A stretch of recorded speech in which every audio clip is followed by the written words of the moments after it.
Hello दोस्तों, क्या हाल है यार। Welcome back. होप आपने अभी तक पीछे वाली 2 वीडियोस देख ली होंगी जिनके अंदर हम बैंक रिकन्सिलिएशन स्टेटमेंट की बात कर रहे थे। तो जो जो चीज़ें अभी तक हमने डिस्कस करी हैं वो ब्रॉडली हैं। एक तो फर्स्ट वीडियो में हमने डिस्कस किए थे concepts relating to bank reconciliation statement, जहाँ पर हमने समझा कि क्यों ज़रूरी होता है बैंक रिकन्सिलिएशन स्टेटमेंट बनाना एंड क्यों डिफरेंसेस आ जाते हैं मेरे कैश बुक में और मेरी पासबुक के अंदर, and how can we correct those differences, what are the adjustment entries. Everything has already been discussed in first video. उसके बाद हमने परसों एक वीडियो अपलोड किया था जहाँ पर हमने ये बात करी थी कि हमारी इलस्ट्रेशंस के अंदर अब हम प्रैक्टिकली हमने सारी इलस्ट्रेशंस डिस्कस करी और सारी इलस्ट्रेशंस के अंदर हमने ब्रॉडली बात किया कि क्या क्या हमने जो एडजस्टमेंट एक बार हमने थ्योरेटिकली डिस्कस करी थी उनका प्रैक्टिकली अप्रोच कैसे होगा। वो हमने 4 इलस्ट्रेशंस उस दिन बात करी थी 2, 3, 4 और 5 के अंदर। उसके बाद मैंने आपको बोला था कि एक बार इलस्ट्रेशन नंबर 6 से लेकर अपना आगे एक बार होमवर्क में एक बार ट्राई कर लेना एटलीस्ट इलस्ट्रेशन नंबर 6 से। अगर आप खुद ट्राई करोगे तो आपको उतनी ही चीज़ें प्रैक्टिकली जल्दी समझ में आएंगी कि हमें एग्ज़ाम में वो क्वेश्चन को कैसे टैकल करना है। ये मैं ऑलरेडी आपको बहुत बार बोल चुका हूँ कि bank reconciliation statement is the most simple topic of CA foundation. ये टॉपिक ऐसा है जो इजीली आपको 10 मार्क्स दिलवाएगा। एक क्वेश्चन नंबर 2 जो है वो इसी टॉपिक में से आएगा। अगर लेट सपोज आपने ये दो वीडियोस अभी तक नहीं देखी हैं, सो इसका लिंक, इसकी प्लेलिस्ट का लिंक मैं इस वाली वीडियो में साथ में अटैच कर दूंगा, उसको एक बार जाके देख लो। और उसके बाद ये 3rd वीडियो है जो बैंक रिकन्सिलिएशन स्टेटमेंट से रिलेटेड है, उसके बाद आकर इस वाली वीडियो को एक बार देख लो तो सारे कॉन्सेप्ट्स क्लियर हो जाएंगे। तो ब्रॉडली ये हमारा एक डिस्कशन था जो हमने प्रीवियस क्लासेस में डिस्कस किया है। अब नाउ लेट्स स्टार्ट विद आज हम क्या करने वाले हैं, एक बार वो डिस्कस कर लेते हैं। तो आज भी यार हम ब्रॉडली इलस्ट्रेशन ही उठाने वाले हैं। आज जो इलस्ट्रेशन हम करेंगे वो है 6, illustration number 8, illustration number 10, illustration number 12 और इलस्ट्रेशन नंबर 13। ये 5 इलस्ट्रेशंस आज का हमारा टारगेट रहेंगे। तो बिना टाइम वेस्ट करे यार स्टार्ट करते हैं। सो बुक्स निकाल लो अपने पास। अगर आपके पास अभी बुक नहीं है तो आईसीएआई की वेबसाइट पर जाकर, वो भी मैंने आपको फर्स्ट वीडियो में बताया था कि अपना मैनुअल डाउनलोड कर सकते हो। जो भी चैप्टर का मैनुअल चाहिए वो सारा स्टूडेंट बीओएस पोर्टल पर पड़ा हुआ है। जाकर वहाँ से बैंक रिकन्सिलिएशन स्टेटमेंट का मैनुअल डाउनलोड कर लो and come to page number 3.20। यहाँ पर ऑलरेडी मैंने वो अपने पास वही मैनुअल खोल रखा है आईसीएआई का। So I am on page number 3.20। आप भी एक बार अपने पास सिमिलर पेज खोल लो और इलस्ट्रेशन नंबर 6 डिस्कस करना यहाँ शुरू करते हैं। एक काम करते हैं, इसको डायरेक्टली साथ साथ डिस्कस भी करते हैं और साथ साथ सॉल्व भी करते हैं।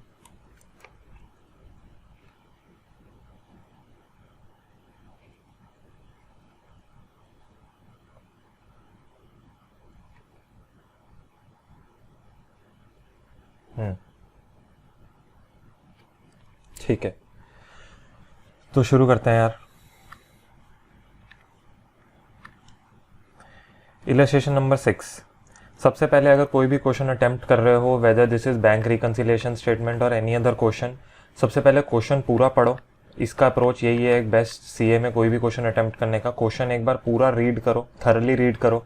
सेकंड, क्वेश्चन की डिमांड देखो कि क्वेश्चन की डिमांड एक्चुअली है क्या, क्वेश्चन चाह क्या रहा है। और उसके बाद एक बार दोबारा से क्विक रीड करो क्वेश्चन को कि वर्सेस इसकी डिमांड, क्वेश्चन ने पहले ये फैक्ट्स दिए थे, इसकी डिमांड ये है, और उसके बाद एक बार दोबारा क्विक रीड देकर कि हाउ कैन वी सॉल्व। वही सिमिलर अप्रोच हम यहाँ पर फॉलो करते हैं। ये बोलता है on 30 December 2017 bank column of A Philips cash book showed a debit balance of 4610। अब यहाँ पर सबसे पहले मेरे को एक चीज़ ये क्लियर कर दो बिफोर गोइंग अहेड कि अगर कैश बुक का डेबिट बैलेंस है तो उसका क्या मतलब होता है, और अगर पासबुक का डेबिट बैलेंस है तो उसका क्या मतलब होता है। ये हमने लास्ट क्लास में भी डिस्कस किया था कैश बुक के डेबिट बैलेंस को लेकर कि कैश बुक में जब वो बोलता है to her credit and to her debit जो हम बात कर रहे थे, तो उसका क्या मतलब होता है। तो यहाँ पर ये चीज़ अपने माइंड में हमेशा बहुत क्लियर रखना, क्योंकि फर्स्ट अगर आपने इन्हीं दोनों चीज़ों में कंफ्यूज कर दिया ना कि डेबिट बैलेंस है किस बुक का, कैश बुक का या पासबुक का, तो ये पूरा क्वेश्चन गलत हो सकता है। और ये 10 नंबर सिर्फ यही फर्स्ट मिस्टेक में ही चले जाएंगे कि ये एक्चुअली में डेबिट बैलेंस किसका है, कैश बुक का या पासबुक का। तो जब वो बोलता है कि कैश बुक का डेबिट बैलेंस है, इसका क्या मतलब है कि मेरा कैश बैलेंस पॉजिटिव है। और जब वो बोलता है कि मेरा पासबुक का डेबिट बैलेंस है, तो इसका मतलब है कि मेरा जो कैश बैलेंस है वो नेगेटिव है, मतलब कि मैं ओवरड्राफ्ट में हूँ। ये वाली चीज़ हमने लास्ट टाइम भी डिस्कस करी थी। कैश बुक का जो क्रेडिट होता है वो मेरे लिए मेरा एक्चुअली पॉजिटिव बैलेंस है, that is I have sufficient cash to withdraw from bank. मेरे पास सफिशिएंट कैश है। लेकिन ऑन द अदर एंड अगर मेरे पास कैश बुक में डेबिट बैलेंस बोलता है वो, तो डेबिट बैलेंस का क्या मतलब है कि मेरे पास ओवरड्राफ्ट है। दैट इज ओवरड्राफ्ट का मतलब कि मेरी कैश बुक का क्रेडिट बैलेंस है। तो ये डिस्टिंक्शन अपने पास हमेशा एक क्लियर रखना कि डेबिट बैलेंस एक्चुअली बोल किसका रहा है। इसका अगर एक स्मॉल टेबल बनाना चाहते हो तो अपने पास एक टेबल बना लो, कैश बुक, पासबुक, यहाँ पर डेबिट बैलेंस और यहाँ पर क्रेडिट बैलेंस। तो अब मेरे को बताओ, अगर कैश बुक का डेबिट बैलेंस है तो उसका मतलब क्या है, मेरे पास मेरा कैश पॉजिटिव है। और कैश बुक का क्रेडिट बैलेंस है तो इसका मतलब क्या है, मेरे पास मेरा कैश नेगेटिव है। सिमिलरली अगर मैं पासबुक की यहाँ पर बात करूँ तो अगर पासबुक में मेरा डेबिट बैलेंस है तो मतलब मेरा कैश जो है वो नेगेटिव है। यहाँ पर लिख लो इस बॉक्स को, कैश स्टेटस। ये टेबल आपको बहुत हेल्प करेगा। कैश का स्टेटस इससे पता लग जाएगा। और अगर पासबुक का क्रेडिट बैलेंस है तो मतलब मेरा कैश जो है वो पॉजिटिव है, मतलब कि वहां से मैं विड्रॉ कर सकता हूँ। नेगेटिव का मतलब क्या होता है, नेगेटिव का मतलब होता है ओवरड्राफ्ट, कि मतलब जितना मेरे पास लिमिट था मैंने उससे ज़्यादा अपने बैंक में से विड्रॉ करा है। ये बैंक की फैसिलिटी होती है, लास्ट वीडियो में ये ऑलरेडी डिस्कस है, नहीं देखी तो जाकर एक बार देख लो। अब हम आगे बढ़ते हैं।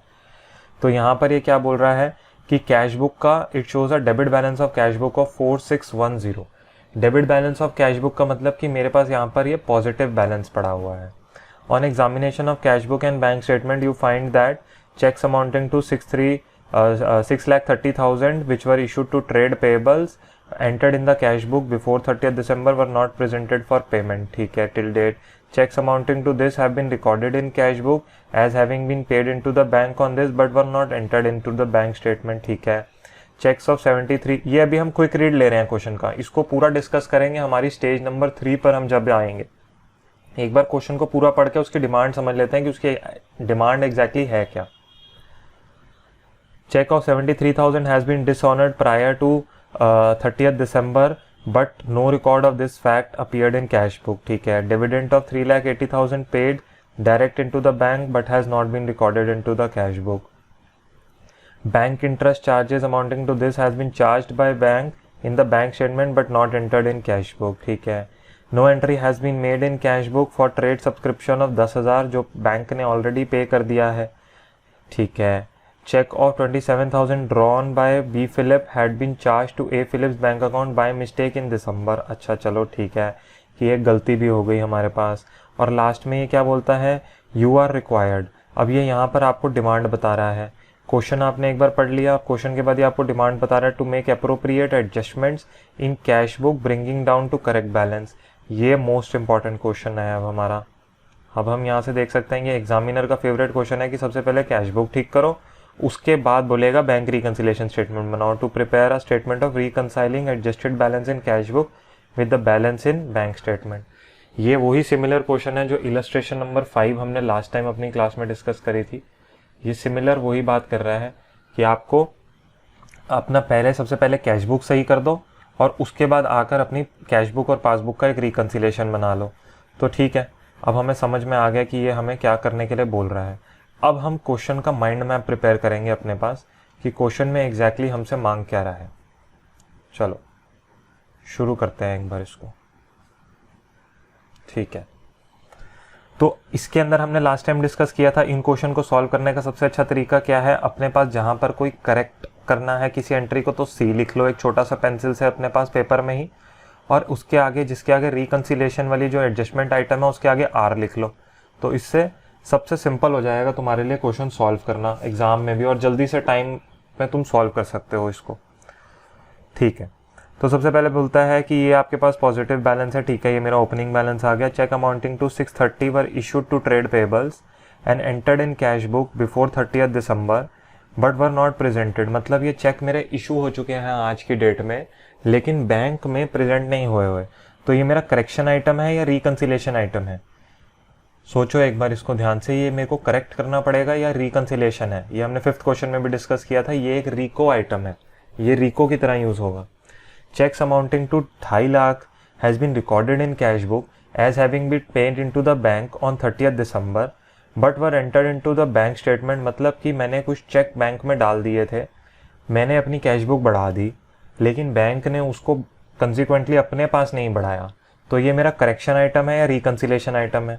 ये भी हमने लास्ट क्लास में डिस्कस किया था, ये मेरा रिकंसिलेशन आइटम है। इससे ये सिर्फ और सिर्फ टाइमिंग डिफरेंस है, ये कोई गलती नहीं है जो मैंने कैश बुक में कर दी है या पासबुक में कर दिया जिसको मेरे को करेक्ट करना है। ये सिर्फ टाइमिंग डिफरेंस की वजह से, ये दोनों एंट्रीज जो हैं ये सिर्फ और सिर्फ टाइमिंग डिफरेंस की वजह से है कि मैंने एक एंट्री रिकॉर्ड कर दी, बैंक ने नहीं रिकॉर्ड करी, तो उसको मेरे को ठीक करना पड़ेगा। अब ये बोलता है cheque of 73,000 has been dishonoured prior to 30th December, okay, but no record of this fact has been appeared.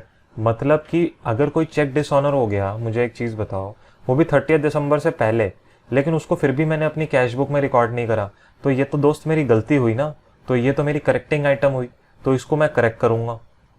Dividend of 3,80,000 paid direct to bank has not been recorded in cash book. अब हमने ये last class में ही बात करी थी, अगर तो इसके आगे कोई डेट नहीं लिखी हुई कि ये डिविडेंड कब आया है, तो हम इसको एज्यूम करेंगे दोस्त ये 30th दिसंबर जो हमारी बैंक रिकंसिलेशन डेट है उससे पहले ही आ गया है हमारे पास। तो हम इसको मानेंगे ये एक करेक्शन आइटम है, ये मेरे को अपने कैश बुक में ऑलरेडी रिकॉर्ड कर लेना चाहिए था, लेकिन ये मेरी गलती हुई और मैंने रिकॉर्ड नहीं किया। Bank interest and charges amounting to 4,200 has been charge in bank statement but not entered in the cash book. यहाँ पर ये सिमिलर नेचर है, यहाँ पर मेरी कोई इनकम थी जो बैंक में आई थी, ये बैंक चार्जेस हैं, यहाँ पर भी कोई डेट नहीं है, तो मैं इसको ये एज्यूम करूंगा यार ये बैंक चार्जेस 30 सितंबर से पहले के बैंक चार्जेस हैं और मैंने इनको रिकॉर्ड नहीं करा, तो ये मेरी एक करेक्शन आइटम बन जाएगा मेरे लिए। No entry has been made in cash book for a trade subscription of 10,000 paid vide bank order in November 2017। मतलब ये क्या कह रहा है कि कोई एंट्री नहीं करी आपने in cash book for a trade subscription of 10,000 that has been paid vide bank order in November. मतलब ये तो आपकी गलती हुई ना, आपने एक चीज पे कर दी बैंक ऑर्डर के थ्रू, वो भी नवंबर में ही पे कर दी, दिसंबर में बैंक अभी रिकंसिलेशन स्टेटमेंट अपनी ईयर एंड पर बना रहे हो और तब भी आपने कैश बुक के अंदर वो चीज रिकॉर्ड नहीं करी, तो ये किसकी गलती है? आपकी गलती है या बैंक की गलती है, या ये कोई टाइमिंग डिफरेंस है? ये आपकी गलती है कि आपने अपनी कैश बुक में नहीं किया, तो ये भी मेरी करेक्टिंग आइटम है। हर करेक्टिंग आइटम के आगे सीसी साथ में छोटा छोटा लिखते जाओ अपने, जब पेपर में भी क्वेश्चन रीड कर रहे हो। और लास्ट ट्रांजेक्शन क्या बोलता है? Cheque of 27,000 drawn on B Philip had been charge to A Philip account. अच्छा, तो ये बोलता है कि भाई ए बी फिलिप कोई था जिसने कोई चेक ड्रॉ किया 27,000 रुपये का, that had been charge to A Philips bank account by mistake. तो ये तो मेरी सिर्फ और सिर्फ एक बैंक की गलती है कि बैंक ने क्या किया, एक जो चेक था जो एक्चुअली में बी फिलिप को चार्ज होना चाहिए था, वो हमने उठाकर ए फिलिप के बैंक अकाउंट में चार्ज कर दिया है। तो आज की डेट में मेरे को उस चीज़ का मेरा वो रिकंसिलेशन स्टेटमेंट बन गया। अब ये मेरी तो कोई गलती नहीं है इसके अंदर, तो मैं इसको करेक्ट नहीं करूँगा, इसको बैंक अपने आप अपनी स्टेटमेंट में करेक्ट कर देगा। तो इसके लिए मेरे को परवाह करने की ज़रूरत नहीं है, इसको मैं एज अ रिकंसिलेशन आइटम दिखा दूंगा कि बैंक ने 27,000 रुपये मेरे भाई साहब डिडक्ट कर लिए हैं जो एक्चुअली में मेरे चार्ज नहीं था, मुझसे गलती करी है, तो बैंक उन चार्जेस को ऑटोमेटिकली फ्यूचर में रिवर्स कर देगा। लेकिन आज की डेट में क्योंकि अभी ये रिवर्स नहीं है और मैं बैंक रिकंसिलेशन स्टेटमेंट बना रहा हूँ, तो मैं इसको as a reconciliation item in my cash book and passbook दिखा दूंगा कि चलो बैंक ने डिडक्ट करे तो मैं भी साथ में एक डिडक्ट कर लूंगा अपने पास, लेकिन एक्चुअली मैं कोई कैश बुक में एंट्री नहीं करूंगा इसकी, ये सिर्फ और सिर्फ रिकंसिलेशन स्टेटमेंट का पार्ट होगा। तो इस चीज को भी एक अपने पास ब्रॉडली ये समझो, यहां पे डिस्कस कर लेते हैं कि बैंक ने क्या किया, ये ट्रांजैक्शन एक बार डिस्कस कर लेते हैं। बैंक ने 27,000 रुपये एरर किया, एक बैंक एरर हुआ, उसने 27,000 रुपये ए के अकाउंट में से उठाकर डेबिट मार दिए और ए के अकाउंट को 27,000 रुपये कम कर दिया। जब ए ने ये चीज़ देखी तो ए ने बैंक को इंटीमेट किया कि हे बैंक, ये 27,000 रुपये मेरा खर्चा नहीं है, ये 27,000 रुपये आप एक बार रीचेक करो। बैंक ने जब रीचेक किया तो बैंक को पता लगा अरे ये तो बी के अकाउंट में से हमें 27,000 रुपये काटने थे और हमने गलती से ए के अकाउंट में से काट दिए। तो क्या आज की डेट में, मुझे एक बात बताओ, एज अ बिजनेस ओनर ये 27,000 रुपये का खर्चा आप अपनी बुक्स में रिकॉर्ड करोगे या नहीं करोगे? इसकी रिकॉर्डिंग बुक्स में होगी या नहीं होगी? मेरे को एक चीज बताओ। ऑब्वियसली इसकी रिकॉर्डिंग मेरी बुक्स में नहीं होगी। इस 27,000 रुपये का होगा क्या? मैं बैंक को बोलूंगा कि बैंक आपने 27,000 रुपये मेरे कम कर दिए हैं, तो फ्यूचर डेट में बैंक यही 27,000 रुपये दोबारा रीएडजस्ट कर देगा। पहले नेगेटिव करा था, फिर पॉजिटिव कर देगा। लेकिन at the time of preparing a bank reconciliation statement, bank reconciliation statement बनाते हुए क्या होगा? मेरा कैश बुक था, मेरा पासबुक था, मेरे को आज इन दोनों को रिकंसाइल करना है। पासबुक में कोई ऐसी एंट्री आ रही है जो मुझे पता है कल को मेरा बैंक ठीक कर ही देगा, लेकिन आज उसने 27,000 रुपये कम कर रखा है। तो जब मैं कैश बुक को देख रहा हूँ तो कैश बुक में वो एंट्री 0 आ रही है और पासबुक के अंदर 27,000 रुपये का मेरे पास एक एक्सपेंस आ रहा है। तो just for the purpose of reconciling, mind my words, just for reconciling, मैं इसके अंदर अपने रिकंसिलिएशन स्टेटमेंट में, यहां पर इसके अंदर अपने रिकंसिलिएशन स्टेटमेंट में क्या करूंगा, सिर्फ 27,000 रुपये अपनी रिकंसिलिएशन स्टेटमेंट में माइनस करूंगा। ये आइटम मैं अपनी कैश बुक में एडजस्ट बिल्कुल भी नहीं करूंगा क्योंकि ये मेरा एक्सपेंस नहीं था। इसलिए this is treated as a reconciliation item and not as a correction item. अब क्लियर है इसको हम क्यों 27,000 रुपये को एज अ रिको ले रहे हैं? क्योंकि ये मैं आउटसाइड बुक सिर्फ रिको के पर्पस के लिए, कि मेरा बैंक और मेरा कैश मैच कर जाए, उस पर्पस के लिए 27,000 एडजस्ट कर रहा हूँ। इसको अपनी कैश बुक में करेक्ट करने की कोई ज़रूरत नहीं है हमें। समझ में आ गया? तो अब एक बार ये क्वेश्चन का हमने माइंड मैप टोटली अपने पास बना लिया है, इसका सोल्यूशन बना लेते हैं अब जल्दी से।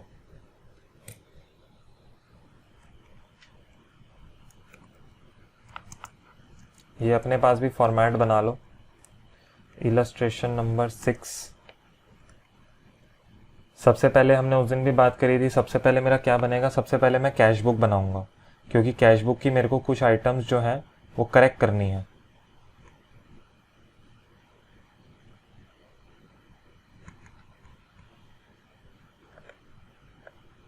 ये साथ में फॉर्मेट अपनी कॉपीज में भी बनाते जाओ।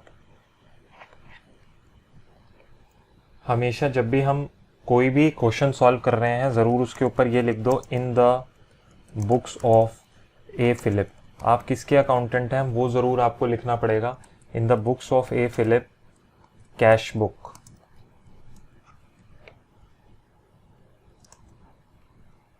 इसके आगे बेशक एक चीज़ ये मेंशन कर सकते हो कैश बुक के आगे कि आप सिर्फ और सिर्फ बैंक कॉलम बना रहे हो, ताकि एग्जामिनर को भी क्लियर है, आपको भी क्लियर है कि आप किस चीज़ पर काम कर रहे हैं।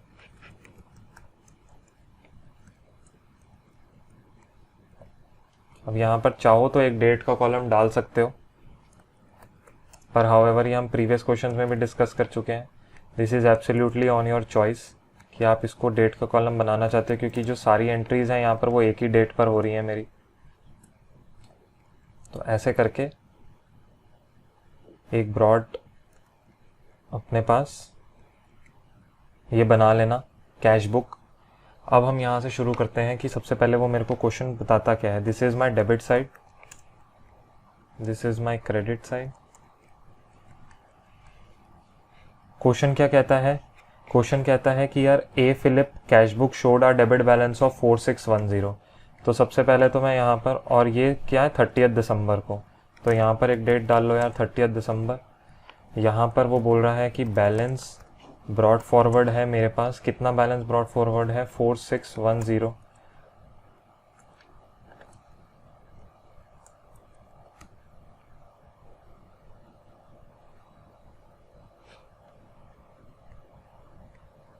इसको कॉमास लगाने अपने साथ में मत भूलना, ये प्रेजेंटेशन का पार्ट है। कॉमास बहुत बहुत बहुत ज़रूरी हैं ताकि आपके एग्जामिनर को इजीली समझ में आए कि आपने क्या अमाउंट डिपिक्ट किया है। सिर्फ नंबर लिखा होगा ऐसे करके कि 461000, ये हर किसी के लिए रीड करना बहुत मुश्किल है, ये आपके लिए भी रीड करना बहुत मुश्किल है। तो इसको हमेशा इसको एक अपने कॉमास के साथ लिखना कि आप कितना अमाउंट यहाँ पर मेंशन कर रहे हो। ये सब प्रेजेंटेशन का पार्ट है, और ये तभी मैं आज साथ साथ बता रहा हूँ कि अभी से ये हैबिट जो है आपके अंदर ये बिल्ट होनी चाहिए कि एक प्रॉपर फॉर्मेट बनाना है, ऊपर इन द बुक्स लिखना है, कैश बुक लिखना है, बैलेंस ब्रॉड फॉरवर्ड, डेट देनी है, कॉमास लगाने हैं। ये सब चीज़ें बहुत बहुत इंपॉर्टेंट हैं। क्वेश्चन सारे सारे स्टूडेंट सॉल्व करके आएंगे, लेकिन फ़र्क सिर्फ प्रेजेंटेशन में होगा और वही बच्चे पास होंगे। तो अब हमें यहाँ से अब क्या करना है, जैसे हमने क्वेश्चन इलस्ट्रेशन 5 में भी डिस्कस किया था कि जितनी मेरी सिर्फ करेक्ट करने वाली आइटम्स हैं, सिर्फ उन वाले आइटम्स को मेरे को यहाँ से पिक करना है। तो जिनके आगे मैंने सी लिखा है जल्दी से उनको एडजस्ट कर लेते हैं। Cheque of 73,000 has been dishonoured prior to this but no record has been but it has not been recorded in my cash book. अब अगर कोई कैश अगर मेरा कोई भी चेक डिसऑनर हो गया है आज की डेट में, तो उसको मेरे पास हम रिकॉर्ड कर लेंगे।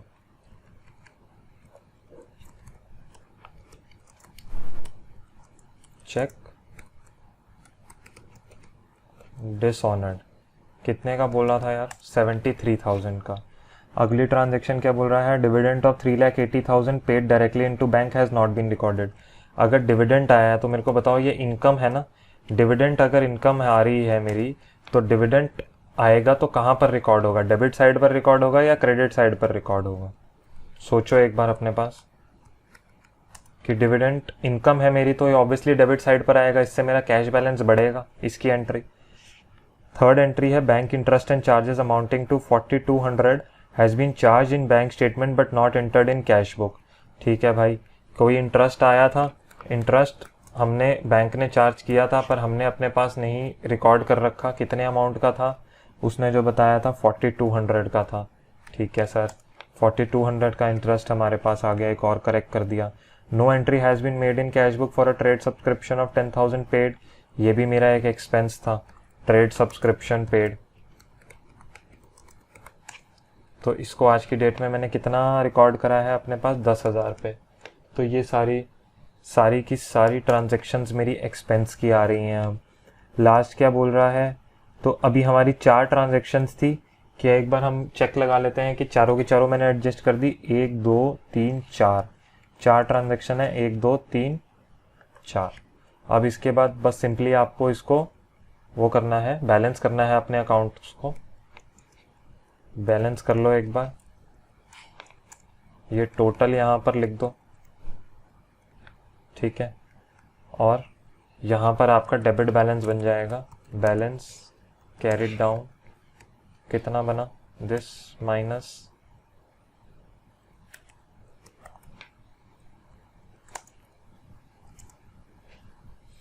तो ये आपका आज की डेट में करेक्ट कैश बैलेंस बन गया। इसको डेबिट बैलेंस क्यों बोलेंगे, क्योंकि जब मैं इसको अगले दिन 1 जनवरी जब मैं अपना अकाउंट ओपन करूंगा, 1 जनवरी को जब मैं इसको नीचे लेके आऊंगा, तो ये बैलेंस ब्रॉट डाउन जो है वो इधर डेबिट साइड पर हम लेके आएंगे, तो हम हमेशा इसको तभी डेबिट बैलेंस बोलते हैं। अगर ये किसी को कोई कंफ्यूजन है तो आज ही क्लियर कर लो। तो सबसे पहले मैंने यार अपना कैश बैलेंस बना लिया। आज एज पर कैश बुक मेरा कितना डेबिट बैलेंस है, कैश बुक के अकॉर्डिंग डेबिट बैलेंस होने का क्या मतलब है कि मेरे पास कितना अमाउंट आज की डेट में मेरे पास है जो मैं खर्च कर सकता हूँ। ये मेरा ओवरड्राफ्ट नहीं है, ये मेरे पास रियल कैश अवेलेबल है मेरे बैंक में। As per my cash book it is 2,97,000।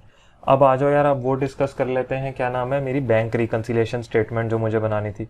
आपकी कॉपीज़ में ये साथ में नीचे ही इसके नीचे बनाते जाना, मैं साइड पे यहाँ पर बना रहा हूँ। फॉर्मेट प्रिपेयर कर लो यार बैंक रिकन्सिलिएशन स्टेटमेंट का अपने पास।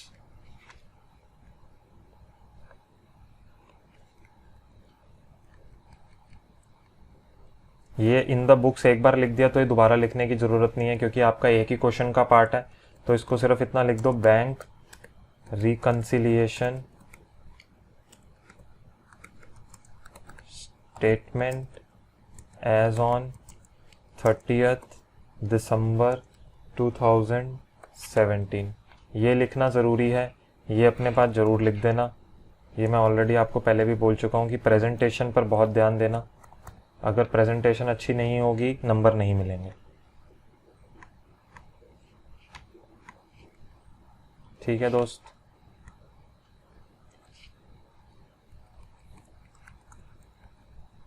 पर्टिकुलर्स अमाउंट शुरू करते हैं यार। Balance as per cash book कितना बैलेंस आ रहा है, balance as per cash book मेरा आज की डेट में 2,97,000 का बैलेंस होना चाहिए था। अब एक बार रिकन्सिलेशन आइटम्स देख लेते हैं। यहाँ पर हमने 3 आइटम्स थी, 7 में से 4 ट्रांजेक्शन मेरी करेक्शन की थी, 3 जो थी मेरी रिकन्सिलेशन है, 1, 2 एंड 7 जो है मेरी रिकन्सिलेशन के आइटम्स हैं। एक एक करके शुरू करते हैं। Cheques amounting to 6,30,000 were issued to trade payables and entered in cash book before December this but not presented. इसका क्या मतलब है, मैंने अपना cheques issued but not presented, cheques issued but not presented मतलब मैंने अपनी बुक्स में कोई खर्चा रिकॉर्ड कर लिया था लेकिन वो खर्चा एक्चुअली में हुआ नहीं, तो मैं इसको क्या करूँगा, ये हम ऑलरेडी बहुत बार डिस्कस कर चुके हैं, मैं इसको ऐड बैक कर दूंगा अपनी कैश स्टेटमेंट के अंदर, कैश बुक के अंदर। कितना अमाउंट था, 6,30,000। इसको भी हम साथ में कॉमास के लिए, ये कॉमास लगाने मत भूलना यार, प्रेजेंटेशन अगर ख़राब हुई तो नंबर गए।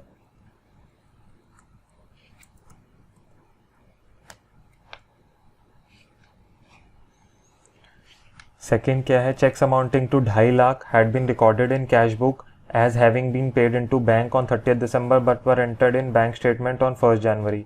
मतलब मैंने 2.5 लाख रुपए के ऐसे चेक्स थे जो कैश बुक में मैंने अपने पास रिकॉर्ड कर लिए थे बट वो बैंक स्टेटमेंट में आए नहीं, अभी तक क्लियर ही नहीं हुए। Checks paid but not cleared वाली ये तो चीज़ आ गई, तो checks paid but not clear क्या होगा, माइनस होगा मेरा यहाँ पे।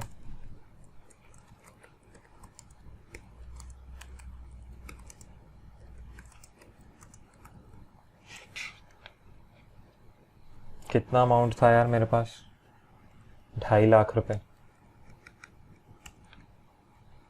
और लास्ट एक जो हमने रिकनसाइलिंग आइटम बहुत डिटेल में डिस्कस किया था वो था 27,000 रुपये की ट्रांजैक्शन। यहाँ पर हमने बात कर ली है ऑलरेडी कि ये मैं, क्योंकि आज बैंक ने भी गलती से डिडक्ट कर दिया है, तो एज अ रिकनसाइलिंग आइटम मैं भी एक बार just to reconcile my bank statement and my cash book cheques wrongly charged, मैं भी एक बार माइनस कर दूंगा just to reconcile my item.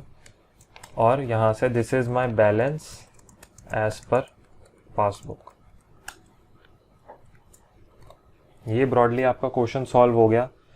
ये इतना सा क्वेश्चन सॉल्व करने के आपको मिलेंगे 10 मार्क्स।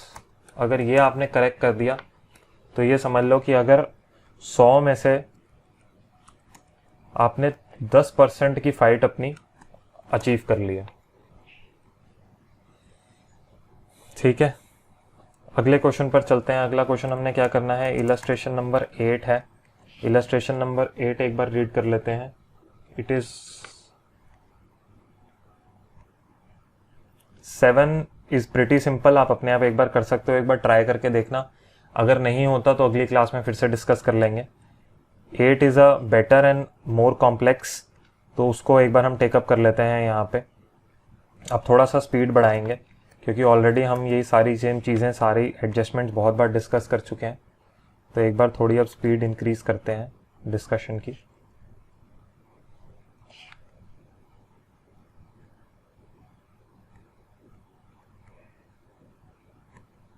ठीक है दोस्त, तरीका वही रखेंगे यार, तरीका जैसे हमने लास्ट में एक बार ब्रॉड क्विक रीडिंग लेंगे अपने क्वेश्चन की और उसके बाद देखेंगे कि हमारी डिमांड क्या है। तो ये बोलता है द कैश बुक ऑफ गड़बड़ वाला shows 8,36,400 as a balance at bank on 31 December but you find that it does not agree with the balance as per my passbook on scrutiny you find following discrepancies। ये मतलब broadly हमारे discrepancies ये बता रहा है कि यार ये गलतियां हुई, इसके अंदर कुछ ट्रांजेक्शन्स हैं जो इंपॉर्टेंट है जिस वजह से ये क्वेश्चन मैंने टेकअप किया है और इसकी वर्डिंग थोड़ी डिफरेंट है, तो ध्यान से सुनना। On 15 December the payment side of cash book was under casted by 10,000। इसका क्या मतलब है कि मेरी जो पेमेंट साइड थी कैश बुक की, ये बोल रहा है कैश बुक की जो आपकी पेमेंट साइड है that is under casted. Under casted का मतलब क्या है कि मैंने अपनी पेमेंट जो है वो लेस रिकॉर्ड करी है। अगर मैंने लेस रिकॉर्ड करी है तो क्या मतलब कि मैंने अपना एक्सपेंस लेस रिकॉर्ड कर रखा है, तो क्या मेरे को वो करेक्ट करना चाहिए। अगर मेरी पासबुक में तो ऑब्वियसली वो सही पर रिकॉर्ड हो रखा है, मैंने आज यहाँ पर अपना एक्सपेंस कम रिकॉर्ड कर रखा है 10,000 रुपये से, तो मैं क्या करूँगा, 10,000 रुपये से और अपना एक्सपेंस रिकॉर्ड करूँगा, तो this transaction would get deducted, minus हो जाएगा। A cheque of 1,31,000 issued on 25 December was not taken into the bank column. मतलब ये क्या बोल रहा है दोस्त, ये कह रहा है कि आपने कोई चेक तो इशू कर दिया, लेकिन उसको आपने अपने पास रिकॉर्ड ही नहीं किया। बैंक आज की डेट में रिकॉर्ड करके बैठा होगा, तो इस वजह से आपका फ़र्क आ जाएगा। तो ये कितने अमाउंट का है, 1,31,000 रुपये का, इसको भी माइनस करेंगे। One deposit of 1.5 lakh was recorded in cash book as if there is no bank column there in. तो इसका मतलब क्या आता है, इसका मतलब ये आता है कि यार मैंने एक गलती ये कर दी कि मैंने अपने पास इंस्टेड ऑफ 1.5 लाख में बैंक कॉलम के अंदर उसको ऐड करता, उसको मैंने उठाकर क्या कर दिया, कैश के अंदर ऐड कर दिया। मतलब one deposit of 1.5 lakh was recorded in cash book. ये नहीं कह रहा कि उसने रिकॉर्ड नहीं किया, उसने रिकॉर्ड किया, but as if there is no bank column there in. अब जब मैं कैश बुक बनाता हूँ तो कैश बुक के अंदर एक कॉलम मेरा कैश का रहता है, एक कॉलम मेरा बैंक का रहता है। मैंने उसका डिपॉजिट तो रिकॉर्ड कर दिया, लेकिन कैश में रिकॉर्ड कर दिया, बैंक में नहीं किया। तो आज की डेट में वो मेरे को रिकॉर्ड करना पड़ेगा ना अपने पास कैश बुक में, just to reconcile with my passbook. On 18 December the debit balance of 15,260 as on the previous date was brought forward as credit balance. अब ये एक बार ध्यान से समझना कि इसके अंदर क्या हुआ है। ये क्या कह रहा है, डेबिट बैलेंस ऑफ 15,260, ठीक है, on the previous date was brought as credit balance. दोस्त एक चीज़ ये समझो कि ये आपकी कैश बुक थी, कैश बुक में कोई डेबिट बैलेंस था। डेबिट बैलेंस का क्या मतलब था कि जो आपकी डेबिट साइड थी that was greater than your credit side. मतलब यहाँ पर 100 रुपये आ रहा था, यहाँ पर आपकी जो रिसीट्स आई थी वो 100 रुपये की आई थी, कोई रिसीट थी। यहाँ पर आपका एक्सपेंस आ रहा था, वो आ रहा था 80 रुपये का। डेबिट बैलेंस यहाँ पर आपका ब्रॉड फॉरवर्ड जो कैरिड डाउन डेबिट बैलेंस बच रहा था वो बच रहा था 20 रुपये का। लेकिन आपने क्या किया, आपने इसको आइडली जब नेक्स्ट डे आपने अपने अकाउंट्स खोलने थे तो आपने इसको इधर लेकर आना था और इधर लाकर आपने इसको आगे कैरी फॉरवर्ड अपने अकाउंट्स बनाने थे नीचे। लेकिन आपने क्या किया एज एन अकाउंटेंट, आपने ये गलती कर दी कि आपने इसको यहाँ ले जाने की बजाय इसको यहाँ पर कैरिड डाउन कर दिया 20 रुपये को। अब इससे इम्पैक्ट क्या हुआ, इससे इम्पैक्ट ये हुआ कि अगर आप इसको एक बार एनालाइज करोगे तो 20 रुपये आपकी इनकम में थे, जो 20 रुपये आपके पास पड़े थे, एक तो आपने वो रिकॉर्ड नहीं किए, तो एक तो आपका जो रिसीट साइड है वो 20 रुपये से अंडर रिकॉर्डेड है, और एक आपने यहाँ पर 20 रुपये जो थे वो गलती से रिकॉर्ड कर लिए। तो आज की डेट में एडजस्टमेंट करने के लिए क्या करना पड़ेगा, आज की डेट में एडजस्टमेंट करने के लिए मेरे को एड बैक करनी पड़ेंगी कुछ चीज़ें। एड बैक क्या करना पड़ेगा, एक तो कैश बैलेंस आप ये 20 रुपये का ऑलरेडी डिडक्ट कर चुके हो, तो टू नलीफाई दिस ट्रांजेक्शन मेरे को 20 रुपये ऐड करने पड़ेंगे। और 20 रुपये आपने ये रिसीट के जो थे वो 20 रुपये ऑलरेडी आपने रिकॉर्ड नहीं करे, तो ये 20 रुपये ऐड करके मेरे को वो रिकॉर्डिंग करनी पड़ेगी 20 रुपये की, जो आपके पास ऑलरेडी कैश बैलेंस पड़ा हुआ था। तो इन टोटल आपकी ट्रांजेक्शन कितने की होगी, 40 रुपये की होगी। ये बात समझ में आ रही है कि 20 रुपये थे, 20 रुपये आपके रिसीट साइड पर थे, आपको रिसीट में लेके आने थे, बट आपने रिसीट में तो लाए नहीं, 20 रुपये एक्सपेंस में और दिखा दिए। मतलब अगर मैं इसको एक चार्ट पर देखूं तो 20 रुपये पे आप यहाँ पर +20 में थे। अगर मैं उस चार्ट लाइन पे देखूं, आपने ये 20 तो आया नहीं, आपने -20 दिखा दिया। अब मुझे एक चीज़ बताओ, -20 से +20 पे आने के लिए क्या करना पड़ेगा, एक तो 20 इसके ऐड करने पड़ेंगे ताकि आप इसको न्यूट्रलाइज कर सको ट्रांजेक्शन को, और एक 20 जो है वो आपको इसके ऐड करने पड़ेंगे ताकि आप उस ट्रांजेक्शन को, उसका एक्चुअल इफेक्ट रिकॉर्ड कर सको। तो वो 20 रुपये वो सिमिलरली यहाँ पर ये 15,260 है, तो हम इसकी जो रिकॉर्डिंग करेंगे वो 15,260 + 15,260 30,000 कितना बना, 520, 30,520 को हम अपने पास ऐड बैक करेंगे यहाँ पे। ये बहुत इंपॉर्टेंट ट्रांजेक्शन है, इसी वजह से मैंने ये क्वेश्चन को टेकअप किया है, ठीक है। Of the total cheques amounting to 11,514 drawn in the last week of December, cheques aggregating to this were encashed in December. अच्छा जी, तो ये क्या बोल रहा है, ये कह रहा है कि भाई आपने 11,000 रुपये के चेक बनाए जिसमें से 7,000 रुपये आपने इनकैश कर लिए, लेकिन कैश बुक में आपने डिडक्शन सिर्फ 7,000 रुपये इन कैश करे, तो बैंक में बताओ कितनी डिडक्शन हुई होगी। बैंक में तो डिडक्शन सिर्फ ये 7,000 रुपये की हुई होगी, लेकिन कैश बुक में आपने कितना डिडक्ट कर रखा है, इतना डिडक्ट कर रखा है। तो जो इसके अंदर बैलेंस बचता है दैट इज 3699, जो मेरा बैलेंस अमाउंट बचता है वो मेरे को दोबारा से अपनी कैश बुक के अंदर ऐड बैक करना पड़ेगा। This is similar to cheques issued but not paid. मैंने चेक अपने पास तो एक्सपेंस रिकॉर्ड कर लिया पर वहां पर क्लियर नहीं हुआ, ये सिमिलर वही ट्रांजेक्शन है। Dividend of 25,000 that is collected by bank and subscription of 10,000 paid by 8 were not recorded. ठीक है, ये तो बैंक के पास आए थे कलेक्शन में, इसकी एडजस्टमेंट कैश बुक में नहीं हुई है, मैं वो रिकॉर्डिंग मेरे को करनी पड़ेगी, ये ऐड कर दूंगा, ये माइनस कर दूंगा। वन आउटगोइंग चेक ऑफ 3,50,000 रुपये वर recorded twice in cash book. अब इसका क्या मतलब है, ये यहाँ पर ये बोल रहा है कि यार कोई आउटगोइंग चेक था, अब आपने तो चेक एक ही बार दिया, आपने 3.5 लाख रुपए का चेक एक बार दिया, पासबुक में वो एक ही बार रिकॉर्ड हुआ, ये चेक से कम होना था तो पासबुक में वो एक ही बार रिकॉर्ड हुआ। लेकिन कैश बुक में आपने क्या किया, कैश बुक में ऑन दी अदर एंड आपने 7 लाख रुपए की ट्रांजेक्शन माइनस कर दी रेदर देन 3,50,000 रुपये। तो आज की डेट में इसको न्यूट्रलाइज करने के लिए क्या करोगे, 3,50,000 रुपये ऐड करने पड़ेंगे हमें अपनी कैश बुक में। एग्जैक्टली तो वही ये ट्रांजेक्शन है। अगर इसको डिटेल में समझना चाहते हो तो मैं डिटेल में भी एक बार बता देता हूँ कि 3,50,000 रुपये का आपने एक चेक इशू किया, उसको आपने चेक जब इशू किया तो पासबुक में कितनी रिकॉर्डिंग हुई होगी, एक बार ये सोचो, 3,50,000 रुपये। लेकिन जब आप कैश बुक में रिकॉर्ड कर रहे थे तो कैश बुक में आपने इसको 2 बार रिकॉर्ड कर दिया, दैट इज आपने 7 लाख रुपए की डिडक्शन ले ली अपने पास। अब जब ये 7 लाख रुपए की आपने डिडक्शन ले ली विजा विज 3.5 लाख रुपए, तो आपकी कैश बुक जो है आज की डेट में, अगर मैं कैश बुक और पासबुक को वही हाथ वाले हमारा जो एग्जांपल था फर्स्ट वीडियो में हमने डिस्कस किया था, तो ये जो पासबुक है आज की डेट में ये पासबुक आ रही है -3.5 लाख पे, लेकिन आपकी जो कैश बुक आ रही है आज की डेट में वो आ रही है -7 लाख रुपए पे। तो ये वेरिएंस को अगर हमें ख़त्म करना है तो इसको +3.5 लाख करोगे ना, तो वही सिमिलर एडजस्टमेंट हम अपने आंसर में करने वाले हैं।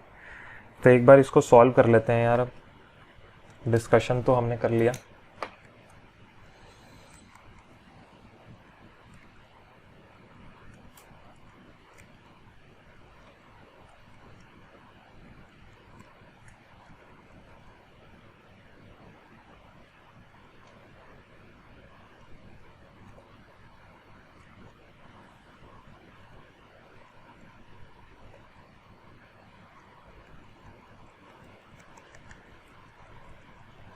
ये अपने पास फॉर्मेट बना लेना यार, just for the purpose of saving time I am copying it from above. So ये एक बार अपने पास पूरा फॉर्मेट बना लेना। यहाँ पर ये इलस्ट्रेशन नंबर 8 हम सॉल्व कर रहे हैं इन द बुक्स ऑफ, यहाँ पर ऊपर ये मेंशन कर दो,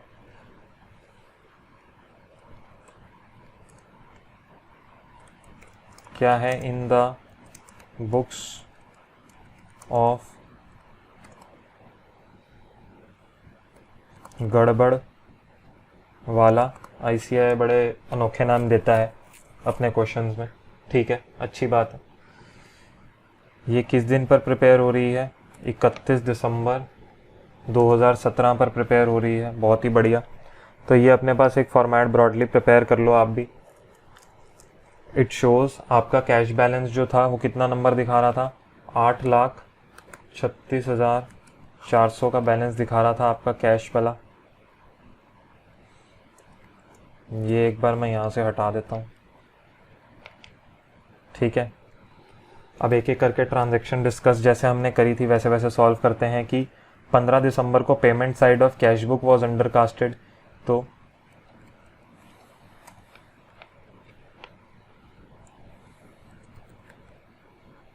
undercasting of payment side of cash book. अगर पेमेंट मैंने कम से रिकॉर्ड करी है तो मेरे को पेमेंट और रिकॉर्ड करनी ही पड़ेगी, ये हम ऑलरेडी डिस्कस कर चुके हैं इसका ट्रीटमेंट। नहीं समझ में आया तो एक बार वीडियो दोबारा से पीछे करके एक बार दोबारा समझ लो कि इसको नेगेटिव हम क्यों कर रहे हैं, माइनस क्यों कर रहे हैं। चेक ऑफ 1,31,000 पे issued on this was not taken in bank column, मतलब कि चेक्स जो थे मैंने वो अभी हमने डिस्कस किया कि इशू कर दिए थे, लेकिन उसकी कॉन्सिक्वेंट एडजस्टमेंट हमने बैंक कॉलम में नहीं करी।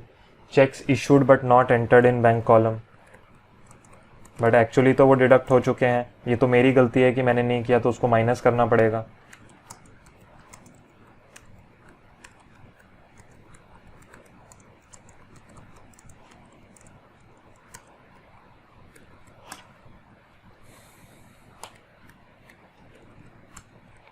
₹1,31,000 पे।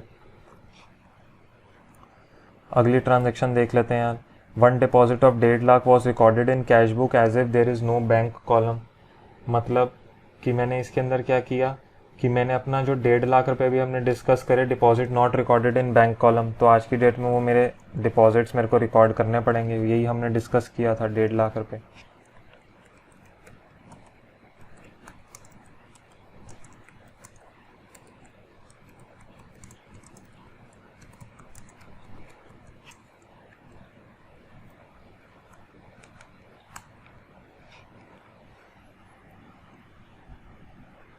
On 18 December 2017 debit balance of 15,260 हम ऑलरेडी डिस्कस कर चुके हैं, was brought forward as credit balance. तो आज के बाद आज अब मैं उसको करेक्ट करूंगा अपने।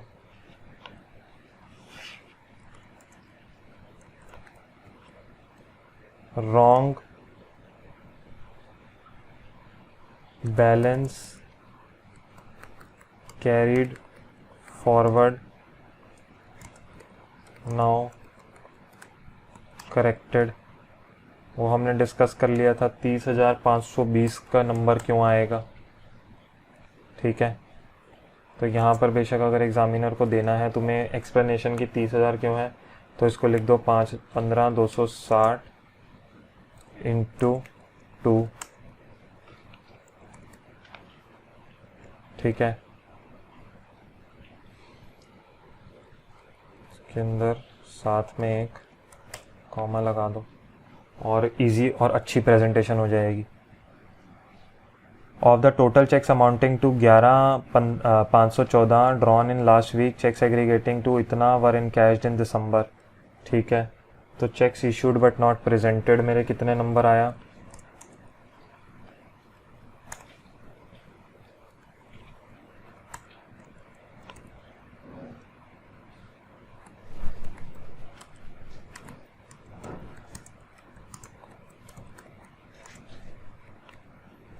$11,514 माइनस 7,815, कितना नंबर बना 3,699। और कौन सी ट्रांजैक्शन रह गई मेरी, डिविडेंड्स 25,000 बैंक ने dividend directly corrected and subscription, तो यहाँ पर लिख दो dividend collected by bank 25,000 less subscription paid by bank, कितना आया 1,000। 1,000 तो नेगेटिव लिखोगे ना। और कौन सी ट्रांजैक्शन रह गई, one outgoing cheque of 3.5 lakh rupaye was recorded twice in cash book. वो रिकॉर्ड तुमने 2 बार कर दिया है, तो एक बार को ऐड कर दो। चेक रिकॉर्डेड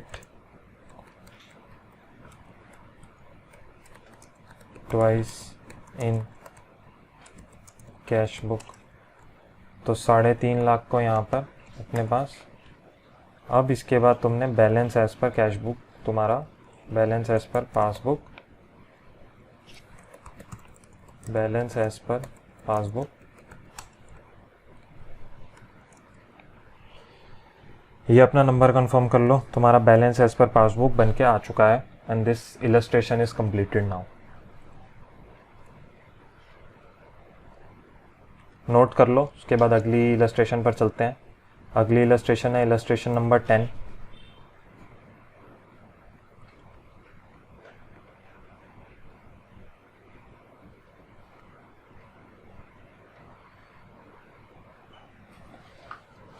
व्हेन निक्की, तो शुरू करते हैं इलस्ट्रेशन नंबर 10 शुरू करते हैं। एक बार वो अगर तुमने नहीं लिखा है तो एक बार वीडियो पॉज करके उस क्वेश्चन को नोट कर लेना। Let's start our discussion with illustration number 10 now. इसको वहाँ पर अपने पास एक बार for discussion purposes let's take this hair.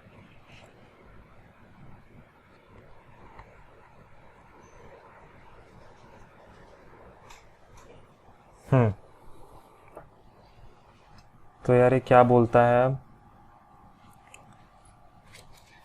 शुरू करें। बहुत ही अच्छा क्वेश्चन है और बहुत ही सिंपल क्वेश्चन है।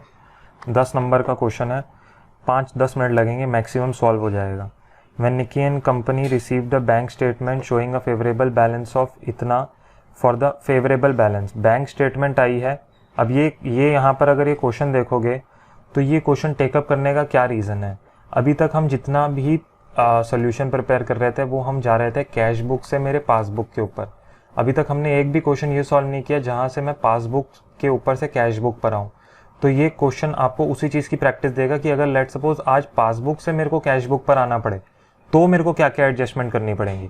यहाँ पर सिमिलरली ये लिखा हुआ है कि this is when Nikki received a bank statement showing a favourable balance, मतलब क्रेडिट बैलेंस है आज की डेट में मेरा बैंक में, विच इज़ गुड। ओवरड्राफ्ट नहीं है मेरे पास, हम ऑलरेडी डिस्कस कर चुके हैं इस चीज़ को। क्रेडिट बैलेंस या फेवरेबल बैलेंस का क्या मतलब होता है। तो 10,39,200 का for the period ending on this does not agrees with her balance in cash book.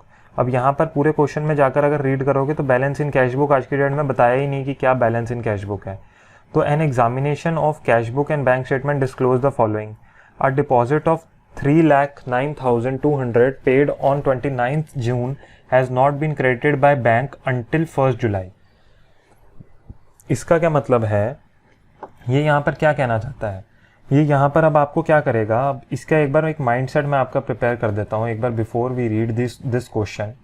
कोई दिक्कत नहीं है, थोड़ा सा टाइम लगेगा लेकिन हमारा ब्रॉडली माइंडसेट प्रिपेयर हो जाएगा। आज तक मैं क्या देख रहा था यार कि कैश बुक से मैं पासबुक पर कैसे जाऊँ। तो मैं आज की डेट में क्या होता था, मेरा अगर कोई भी चेक डिपॉजिट होता था, लेट सपोज मैंने कोई चेक डिपॉजिट करा था लेकिन वो बैंक में क्लियर नहीं हुआ, तो मैंने यहाँ पर तो अपना चेक डिपॉजिट जितना भी किया था उतना मैंने प्लस कर दिया होता था, लेकिन कॉन्सिक्वेंटली बैंक ने उसको प्लस नहीं किया होता था। तो मैं जब उसको यहाँ पर इधर से इधर जाता था तो मैं आज की डेट में क्या करता था, जितने भी मेरे चेक डिपॉजिटेड हैं, चेक पेड थे जिसको हम बोलते थे, cheque paid but not encashed या cheque paid but not cleared जिसको हम बोलते थे, उसको मैं आज की डेट में माइनस कर देता था अपने पास, just for the purpose of reconciling it with my passbook. लेकिन अब क्या हो रहा है, अब मैं अपनी पासबुक से कैश बुक पर आ रहा हूँ दोस्त। ये चीज़ समझना, ये बहुत इंपॉर्टेंट है। आज की डेट में अगर मैंने कोई चेक डिपॉजिट करे, अब सिमिलरली अगर मैं ये चेक डिपॉजिट वाली ट्रांजेक्शन लूँ, यहाँ पर मैं कह रहा हूँ मेरे कैश बुक में चेक डिपॉजिटेड थे और मैं पासबुक से आज की डेट में मैं पासबुक से कैश बुक पे आना चाहता हूँ, तो मैं पासबुक में भी उन चेक्स को ऐड कर दूंगा। तो जो ट्रांजैक्शंस मेरी कैश बुक में लेस होती थी वो जब मैं पासबुक से विजा विज करूंगा, क्योंकि आज की डेट में तो मैं पासबुक को कंपेयर कर रहा हूँ ना कैश बुक से, तो जब मैं उसको कैश बुक से कंपेयर करूंगा तो उसके अंदर मैं उसको ऐड कर दूंगा। इसको एक बार एक इलस्ट्रेशन मेरे साथ कर लो, ये वाली जो इलस्ट्रेशन नंबर 10 है, इसको मैं क्या करूंगा अगली क्लास में एक सिंपल एग्जांपल से। अभी एक बार हम इलस्ट्रेशन 10 सॉल्व करते हैं, एक बार समझने की कोशिश करो ब्रॉडली इसको। उसके बाद अगर ये नहीं समझ में आता आपको, लेट सपोज इसमें कहीं पर प्रॉब्लम आती है, मैं एक एक इलस्ट्रेशन एक्सप्लेन कर दूंगा। अगली क्लास में कोई स्मॉल एग्जाम्पल लेकर दो तीन स्मॉल एग्जाम्पल लेकर हम क्या करेंगे, इसको डिस्कस कर लेंगे। अगर मेरे को जर्नी करनी पड़ती है from my passbook to my cash book तो मेरे को क्या क्या चीज़ें करनी पड़ेंगी, क्या क्या एडजस्टमेंट एंट्रीज होंगी। हर एडजस्टमेंट एंट्री का इम्पैक्ट जो होता है जब मैं पासबुक से कैश बुक पे जाता हूँ तो रिवर्स हो जाता है, तो वो रिवर्स इम्पैक्ट को कैसे रिकॉर्ड करना है लॉजिकली, हर चीज़ लॉजिक पर बेस्ड है। किसी भी चीज़ को रट्टा मत मानना कि तुम्हें किसी भी चीज़ में ये मत सोचना कि इसके ये तो प्लस ही होता है ये तो माइनस ही होता है, जो मैंने फर्स्ट क्लास में बोला था। आज की डेट में हमें सिर्फ और सिर्फ लॉजिक पर चलना है।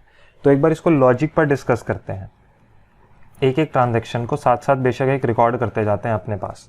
एक क्या काम करते हैं, यहाँ पर मैं इलस्ट्रेशन का फॉर्मेट ही बना लेता हूँ just to save time. Illustration number 10 जो हम कर रहे हैं आज की डेट में, इससे फ़ायदा होगा।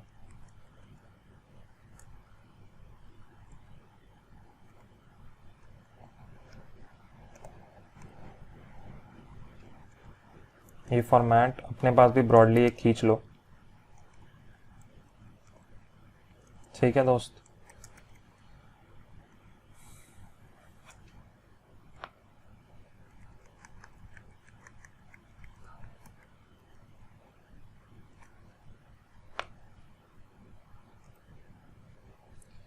बुक्स लिखी हुई हैं इन द बुक्स ऑफ, अगर ये नाम ना लिखा हो तो इसको अवॉइड कर सकते हो। अगर किसी भी कंपनी का नाम, किसी भी ओनर का नाम दिया हुआ है तो इसको जरूर मेंशन करके आना, in the books of this bank reconciliation statement as on 30th जून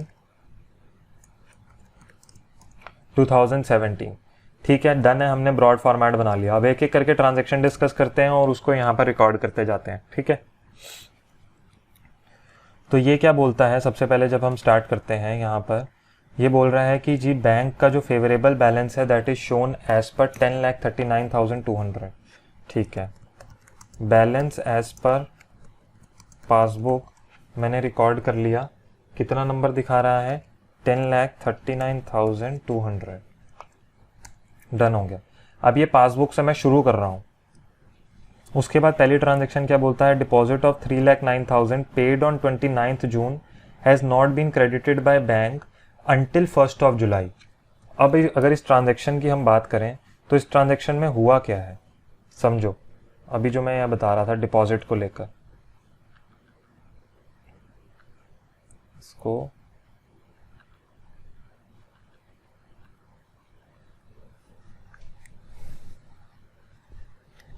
अब क्योंकि मैं यहाँ पर ये समझना, आप आज की डेट में मैं पासबुक से शुरू कर रहा हूँ। पासबुक को मैं कोशिश करूँगा कैश बुक से मिलाने की। अभी तक जो मैं करता था वो क्या करता था, कैश बुक को कोशिश करता था पासबुक से मिलाने की, पर इस क्वेश्चन में ये नहीं है।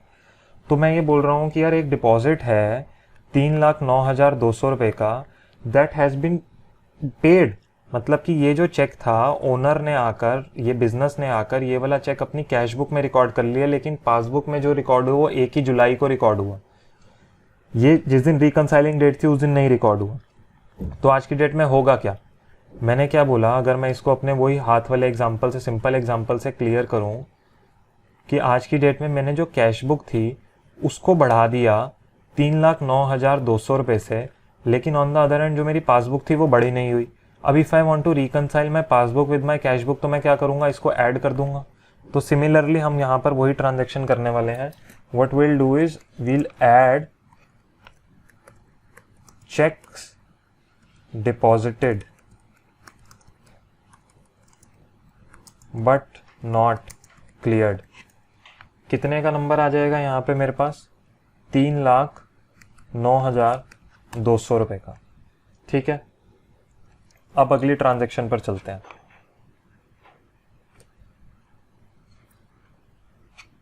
अगली ट्रांजेक्शन मुझे क्या बोलती है, एक एक करके एक एक ट्रांजेक्शन समझते हैं और एक एक ट्रांजेक्शन का इम्पैक्ट समझते रहते हैं, क्योंकि ये फर्स्ट क्वेश्चन है आपके लिए, तो इसलिए मैं इसको ब्रॉड में, बहुत ब्रीफ में नहीं लेकर डिटेल्ड मैनर में एक्सप्लेन करूंगा।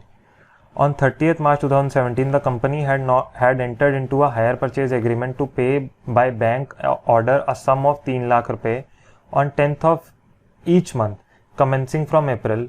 No entry has been made in cash book. Okay, तो अब एक चीज़ बताओ यार, यहाँ पर हुआ क्या है। मैंने एक हायर, ये बोलता है कि सर आप एक हायर परचेज एग्रीमेंट में गए, ये ट्रांजेक्शन नंबर 2 है, ट्रांजेक्शन 1 थी। एक हायर परचेज एग्रीमेंट में आप गए, आपने वहाँ पर बोला था कि मैं अप्रैल ऑनवर्ड्स बैंक को एक स्टैंडिंग इंस्ट्रक्शन दे दिया कि आप 3 लाख रुपये अपने आप पे कर देना। तो बैंक आज की डेट में तो वही कर रहा होगा। तो बैंक ने अपने आप क्या किया, पासबुक में से अब ये बात हुई थी अप्रैल से लेकर, अब ये समझो ये अप्रैल से इसने पे करना था। बैंक रिकंसिलिएशन स्टेटमेंट हम किस डेट पे बना रहे हैं, जून पे। तो अप्रैल, मई, जून, मतलब कितने महीने बैंक पे कर चुका है, बैंक 3 महीने की इंस्टॉलमेंट ऑलरेडी पे कर चुका है।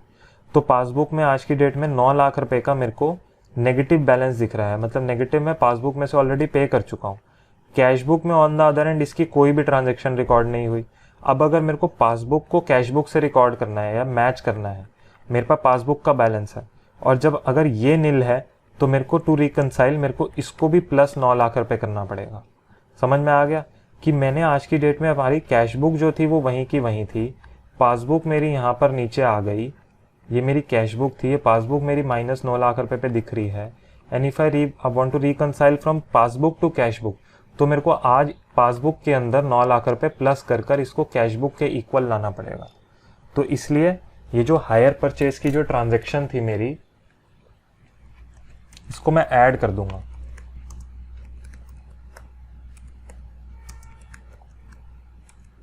पेमेंट फॉर 3 मंथ्स, तो 3 मंथ्स की पेमेंट मेरी कितनी हो गई, 9 लाख रुपए की पेमेंट हो गई। ठीक है, अगली ट्रांजैक्शन पर चलते हैं यार। अगली ट्रांजैक्शन क्या बोलती है, अगली ट्रांजैक्शन ये बोलती है कि a customer of the firm received a cash discount of 4% on his account of 4 lakh, paid the firm a cheque on 12 June. तो ये कह रहा है customer of the firm who received a cash discount of 4% on his account of 4 lakh rupaye, paid the firm a cheque on 12 June. The cashier erroneously recorded the gross amount in the bank column of the cash book. Okay, अब क्या हुआ है, ये यहाँ पर ये जो हमारी जो थर्ड ट्रांजेक्शन है वो यहाँ पर क्या बोलती है, थर्ड ट्रांजेक्शन ये बोलती है एक कस्टमर आया मेरे पास, कस्टमर ने पेमेंट जो करी वो 4 लाख रुपए पे -4% डिस्काउंट पर पेमेंट करा। तो 4% कितना हुआ मेरा, ब्रॉडली 16,000 पे उसने कम पेमेंट करी। तो 4 लाख माइनस 16,000 मेरा कितना बनता है, 3,84,000 का मेरा ब्रॉडली अमाउंट बनता है जो मेरे कस्टमर ने मुझे पे किया। मेरे बैंक ने जो रिकॉर्ड करा, मतलब आज की डेट में जो मेरी पासबुक में जो रिकॉर्डिंग हुई, पासबुक में मेरे पास रिसीट कितने का आया, 3,84,000 का। लेकिन कैश बुक ने, मेरे अकाउंटेंट ने क्या किया, उसको 4 लाख रुपए की रिसीट रिकॉर्ड कर दी। और आज की डेट में अगर मेरे को कैश बुक को पासबुक से मिलाना है तो इसके अंदर इतने की रिसीट है, इसके अंदर इतने की रिसीट है, मतलब मेरी पासबुक जो है वो इस लेवल पे है, कैश बुक जो है वो इस लेवल पे है, दोनों में 16,000 रुपये का फ़र्क है। और अगर मेरे को पासबुक को कैश बुक से मिलाना है तो क्या करना पड़ेगा, 16,000 रुपये ऐड करने पड़ेंगे। तो यहाँ पर वही हम ट्रांजेक्शन करेंगे, प्लस यहाँ पर इसको कोई किसी भी नाम से लिख सकते हो, डिस्काउंट रॉन्गली, जैसे यहाँ पे लिख सकते हो discount not recorded in cash book. वो कितने का नंबर आया, वो आया 16,000 रुपये का। तो मेरा ये वाली ट्रांजैक्शन भी एडजस्ट हो गई। अब हम बात करते हैं यार इसकी अगली। तो ये तो अब बहुत सिंपल ट्रांजैक्शंस है मेरी।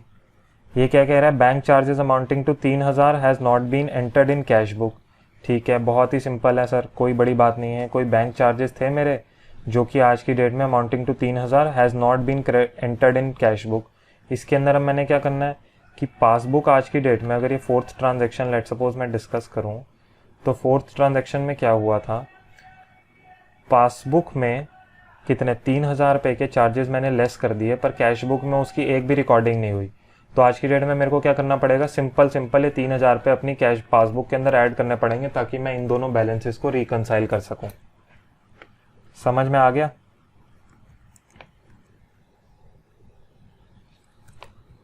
Bank charges not entered in cash book, तो वो भी मेरा जो है 3,000 रुपये ब्रॉडली ऐड हो गए। अगली ट्रांजैक्शन एक बार देख लेते हैं। तो देख रहे हो ये भी बहुत सिंपल है, बस लॉजिक पर चलना है कि मेरे पासबुक में कहाँ पर कौन सी ट्रांजैक्शन आई और कैश बुक से मैं उसको कैसे रिकंसाइल कर सकता हूँ। On 28 June a customer of the company directly deposited an amount of 4 lakh but no entry has been made. अब इसके अंदर मेरे को एक चीज़ बताओ, इसमें क्या हुआ। इसके अंदर सिमिलरली जैसे एक्सपेंस होता है, पासबुक के अंदर सिमिलरली किसी ने क्या किया, आकर सीधा मेरे कस्टमर ने पेमेंट जो थी 4 लाख रुपए की मेरे पासबुक में डिपॉजिट कर दी और उसकी कोई इंटीमेशन कैश बुक में है नहीं। तो आज के डेट में अगर मेरे को पासबुक को कैश बुक से मिलाना है तो क्या करना पड़ेगा, 4 लाख रुपए माइनस करने पड़ेंगे। तो यही सिंपल ट्रांजैक्शन है मेरी यहाँ पे। तो minus amount deposited directly by customer in bank account, कितना आया दोस्त, ये 4 लाख रुपए।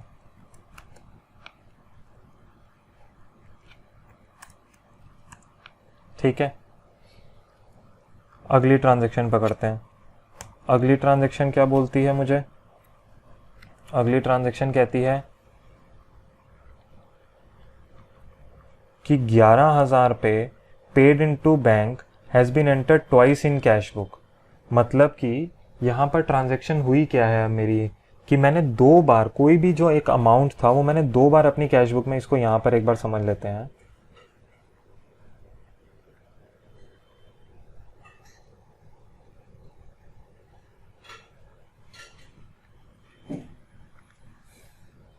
ये कौन सी adjustment entry, adjustment entry number 6 समझ रहे हैं। मैंने क्या किया, मैंने 11,200 रुपये बैंक में जमा करवाए, ठीक है। कैश लेकर गया दोस्त, मैंने कैश जाकर बैंक में जमा करवाया। तो बैंक में मैंने कितनी बार जमा करवाया, जमा तो एक ही बार करवाया, तो बैंक में कितना ऐड हुआ, 11,200 रुपये। लेकिन ऑन दी अदर एंड मेरा कैश बुक के अंदर कितनी रिकॉर्डिंग हुई, कैश बुक के अंदर मेरी रिकॉर्डिंग हुई 11,200 प्लस मैंने 2 बार इसको रिकॉर्ड कर दिया अपने कैश बुक के अंदर। तो 11,200 प्लस 11,200 मैंने कितनी बार रिकॉर्ड कर दिया, मैंने क्या रिकॉर्ड करा नंबर, 22,400 रुपये का। लेकिन ये तो गलत है ना, इसके अंदर मेरे को इस ट्रांजेक्शन को करेक्ट करना पड़ेगा। और अगर मेरे को पासबुक से कैश बुक पर जाना है तो पासबुक में आज सिर्फ 11,200 ऐड करा है और कैश बुक में 22,400। तो हाउ कैन आई रिकंसाइल, मुझे पासबुक के अंदर भी 11,200 ऐड करने पड़ेंगे। समझ में आ गया।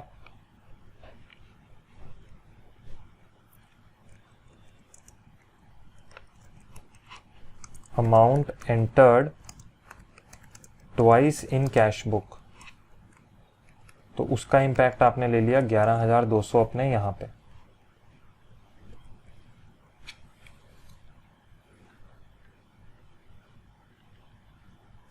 लास्ट ट्रांजैक्शन जो अब हमारी रह गई है वो सिर्फ ये रह गई है, a debit of 11 lakh appeared in bank statement for an unpaid check which had been returned marked out of date. The check had been redated by the customer and paid into bank again on 5th of July. अच्छा, इसको एक बार ध्यान से अगर तुम पढ़ो तो इसको तुम्हें समझ में आएगा कि एक कस्टमर ने क्या किया, एक कस्टमर ने एक पेमेंट बैंक में डिपॉजिट करी, ठीक है। इसकी ट्रांजैक्शन भी मैं एक बार आपको एक्सप्लेन कर देता हूँ कि इसकी स्टोरी इसके बिहाइंड की क्या है।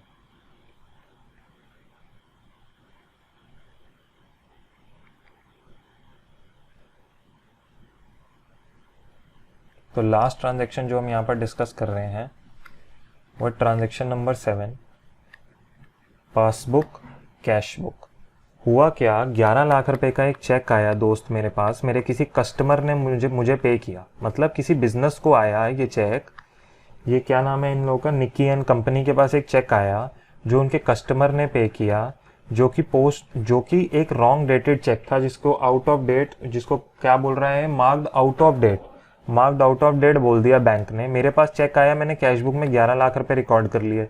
मैंने ये चेक जाकर अपनी बैंक में जमा करवाया, बैंक को बोला हे बैंक ये 11 लाख रुपए है, मेरे बैंक में डाल देना। लेकिन उसकी बैंक ने रिकॉर्डिंग अपने पास, जब तक हमें बैंक रिकंसिलिएशन स्टेटमेंट बना रहे थे 30 जून तक, उसकी रिकॉर्डिंग नहीं करी 11 लाख रुपए की अपने पास, और वो चेक जो था वो मेरे को वापस भेज दिया।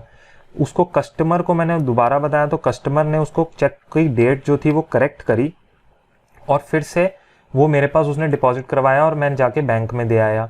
और 5 जुलाई को बैंक ने उस चेक को करेक्टली अपने पास रिकॉर्ड कर लिया। लेकिन अब अगर इसको टाइम फ्रेम पर देखें, 30 जून हो गया था, 30 जून पर क्या हुआ कि मेरे कैश बुक में तो 11 लाख रुपए प्लस आ रहा था, लेकिन मेरी पासबुक के अंदर जीरो आ रही थी। 5 जुलाई को मेरे कैश बुक में भी 11 लाख आ रहा है, मेरे पासबुक में भी 11 लाख आ रहा है। लेकिन आज जब मैं इसकी रिकॉर्डिंग कर रहा हूँ, 30 जून को जब मैं इसका रिकंसिलिएशन स्टेटमेंट बना रहा हूँ, तो दोस्त मेरे को आज की डेट में इस पासबुक को रिकंसाइल करना है अपनी कैश बुक के साथ। तो आज की डेट में मुझे ये एडजस्टमेंट एंट्री क्या करनी पड़ेगी अगर मैं पासबुक से कैश बुक पे जा रहा हूँ। सिंपल है, अगर मेरा कैश बुक बड़ा हुआ है तो मेरे को अपने पासबुक में भी 11 लाख रुपए 30 जून पर ऐड करके एज अ रिकंसाइलिंग आइटम दिखाने पड़ेंगे कि जो मेरे पास 5 जुलाई को आ गए हैं। तो check returned as out of date entered in cash book 11 lakh रुपए। तो अब यहां पर अगर मैं देखूंगा तो balance as per my cash book is this.